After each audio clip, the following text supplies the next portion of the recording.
রামিসার এই হত্যাকারীর সর্বোচ্চ শাস্তি ইনশাআল্লাহ আগামী 1 মাসের মধ্যে নিশ্চিত করবে এবং সেই সর্বোচ্চ শাস্তি হচ্ছে মৃত্যুদণ্ড।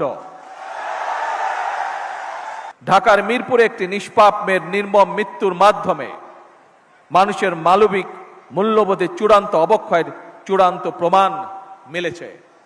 শিশু নির্যাতন বা নারী নির্যাতন বর্তমান সরকার কোনোভাবেই মেনে নিবে না। সকল সম্মানিত উপস্থিতিবৃন্দ, দীর্ঘদিনের ফ্যাসিবাদী শাসন শুধুমাত্র দেশের মানুষের অধিকার আর দেশের অর্থ সম্পত্তি লুট করেনি, বিচার বিভাগ সহ দেশের সমস্ত প্রতিষ্ঠানগুলোকে ধ্বংস করে দিয়েছে।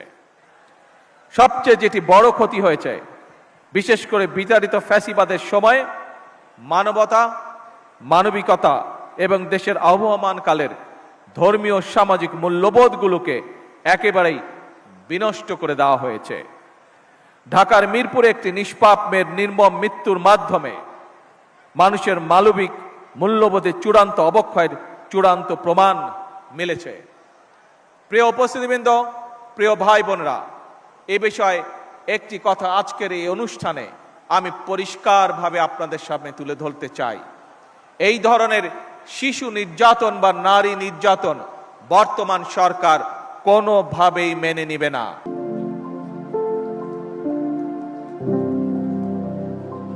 এবং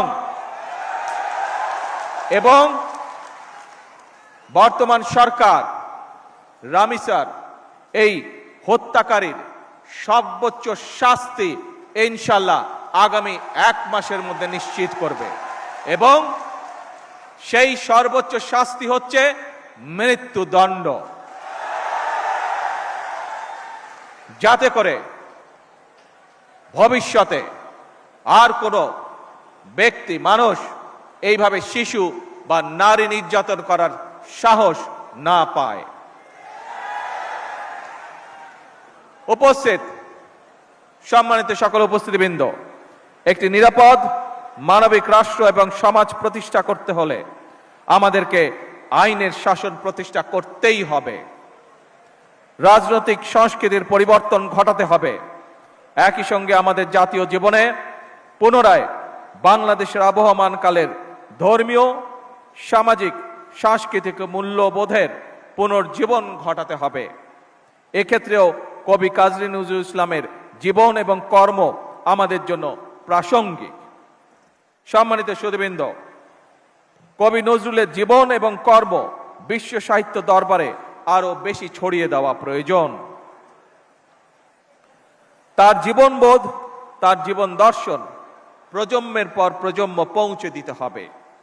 এরই অংশ হিসাবে আমাদের জাতীয় কবির স্মৃতি বিজড়িত ত্রিশালকে নজরুল স্মৃতি হিসাবে ঘোষণা করা যায় কিনা এর ব্যাপারে সম্ভাব্যতা